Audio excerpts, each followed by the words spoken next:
Hello, and welcome back to Mastering Meals.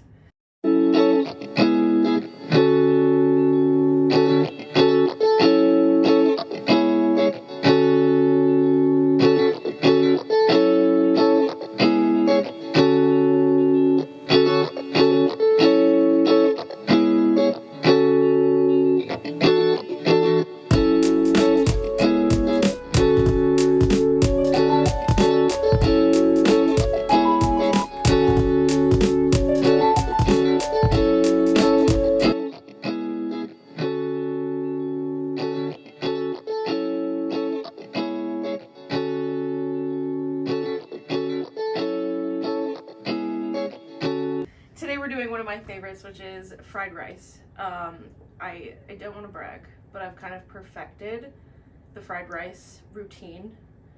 And if you're someone that likes easy weeknight meals, this would be the perfect dish to add whatever you want to it. You can spruce it up, you can do it even simpler, add more protein. So first things first, gonna get the pan on. One of the biggest things I think to getting the perfect rice texture is to make sure that you have your pan heated enough. So should we talk about what type of pan it is? Exactly. Let's get this turned on first. I'm gonna do medium, but this pan does get really hot. So this is the Hexclad wok. You definitely don't necessarily need anything as fancy as this, but I would normally at home, if you don't have like a wok or a Hexclad or something that's like this, a cast iron skillet works perfectly because you're gonna get that nice crust on it, and that's sort of what makes the fried rice not mushy. Also using leftover rice. So the key to making fried rice is using at least a day's worth leftover rice. If you use fresh rice, it's just going to be mushy. Because it's not, I mean, you could let it sit out all day or put it in the fridge. So if you made it first thing in the morning and then, waited 12 hours, it might work okay. But if you made rice right away, don't try to do it. So this is already getting super hot. This pan is really awesome because it kind of like evenly heats, and we want a really hot pan. So, perfect. For the oil/butter, you can use butter.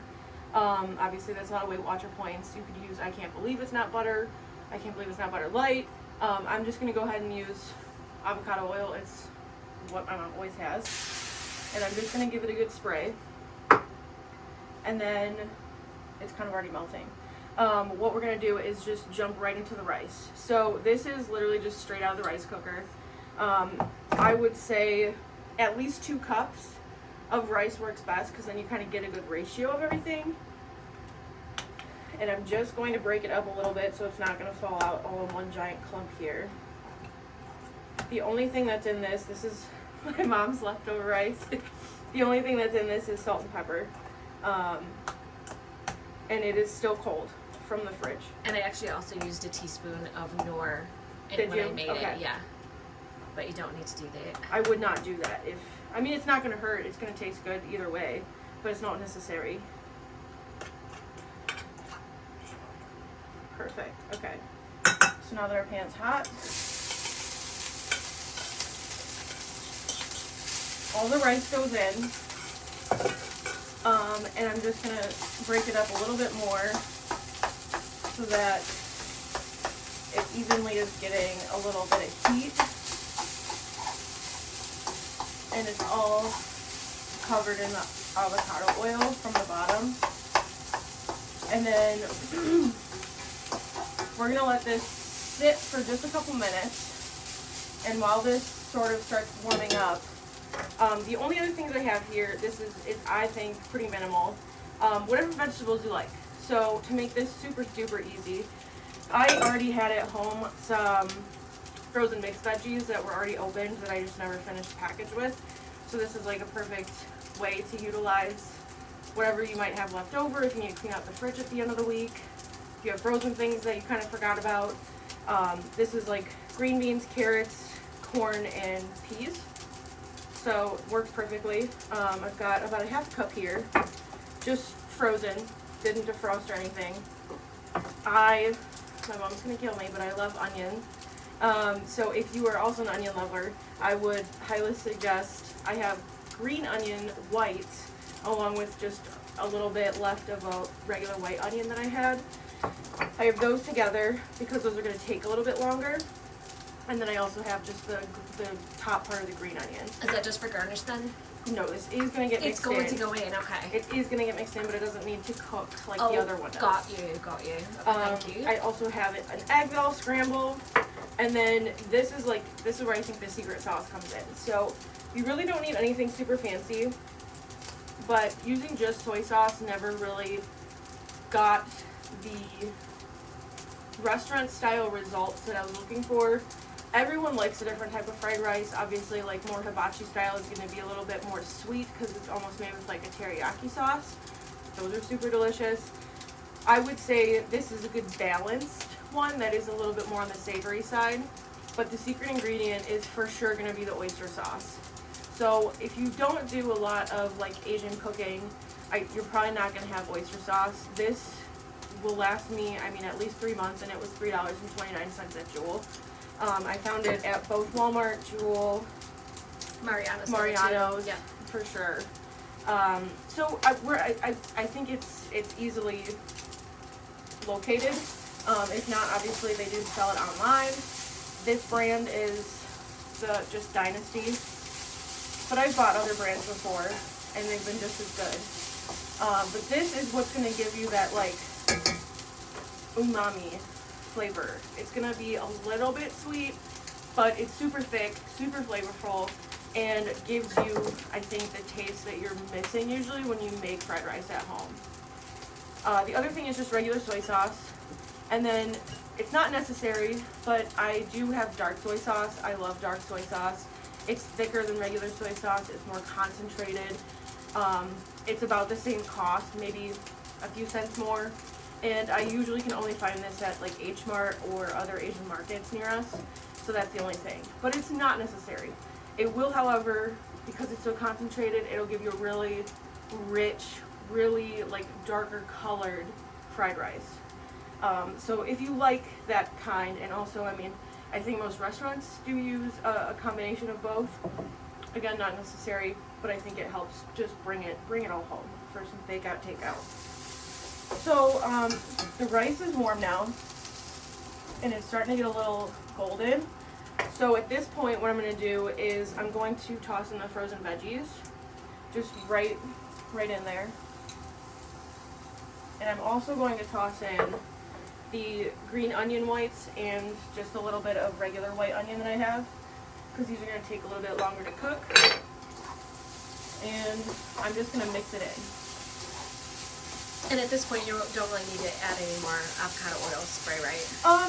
We'll see. It depends. Sometimes to get, if you want more of a crust on it, I would recommend maybe re-spraying once you add everything in like this. I think it's looking okay so far. And like I said, it's warmed all the way through, and our veggies are going to start cooking.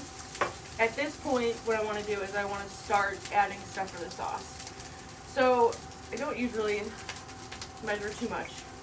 I would do a drizzle. So I'm going to start with the oyster sauce, and it does come out kind of quick, and it is very thick. So I'm going to do, I would say, probably a tablespoon in total, just across the whole top. And we'll taste as we go. And then I'm also going to add just a splash of regular soy. If you're not going to use dark soy sauce, I would double up. I would probably I'd start with 2 teaspoons, let it melt together, add more if you think it needs more, or if you want more of that flavor. I'm just going to add a splash of the dark soy for the color, and because it is just a little bit more concentrated. Doesn't take much at all. You want to be super careful if you use dark soy sauce. And then I'm going to mix this all together. It smells good already. It does smell good already. Like, oyster sauce, I think a lot of people are put off because it sounds gross to people who don't either like fish. I'm not a fish person. does have a really strong flavor, but I'm telling you, it's going to give you that flavor that you've been missing.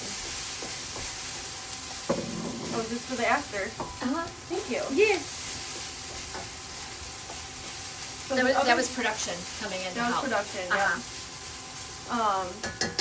I'm going to let this sit because I want it to get crusty again.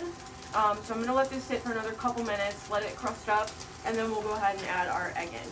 I let it sit for a few minutes. Another key is just patience. Don't continuously move it because then it's never going to be able to build that nice crust on the bottom. And then all I'm going to do now is taste test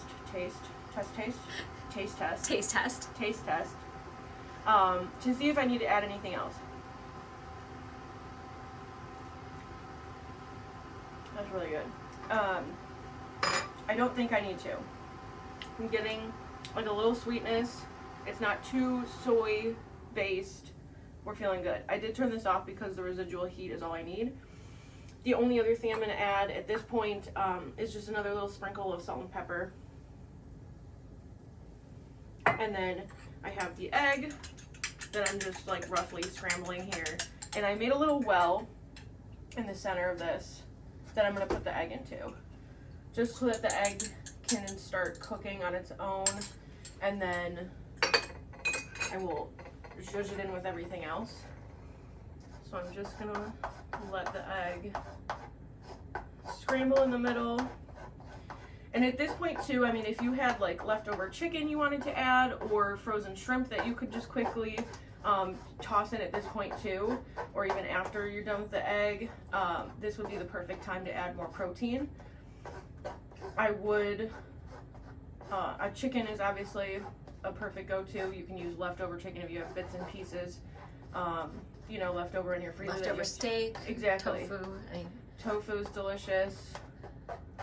Spin the wheel on the protein. Exactly. Or don't add one and eat this with something else. Yeah, so if this without the egg would it be vegan? I don't know if the oyster. No, because the oyster sauce. Got it. But I do believe they sell vegan oyster sauce. Okay. But it's at least vegetarian. It is, yes. And then at this point too, I have just the little, the bigger pieces of the green onion.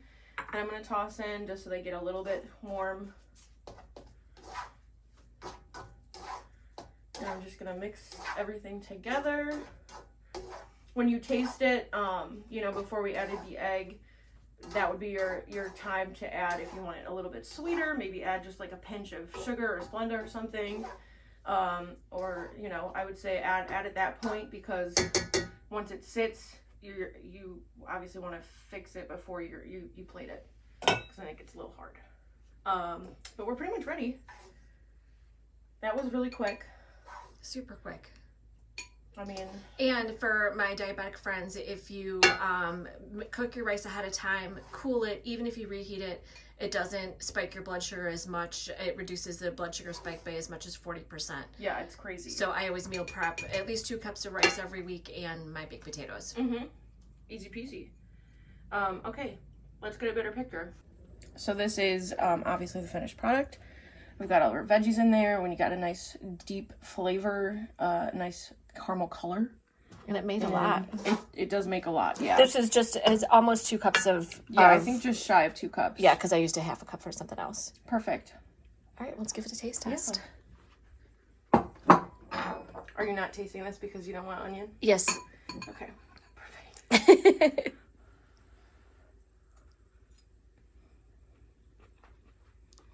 Mm-hmm. Yes. Yeah, that's a giant piece of onion right there. Yeah.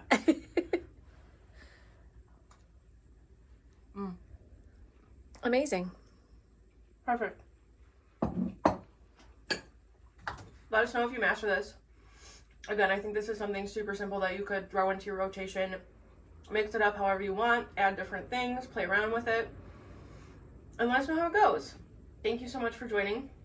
Feel free to subscribe, hit the bell, get the notifications, join us, Instagram, TikTok, we're everywhere. And just have a good day. Thank you so much.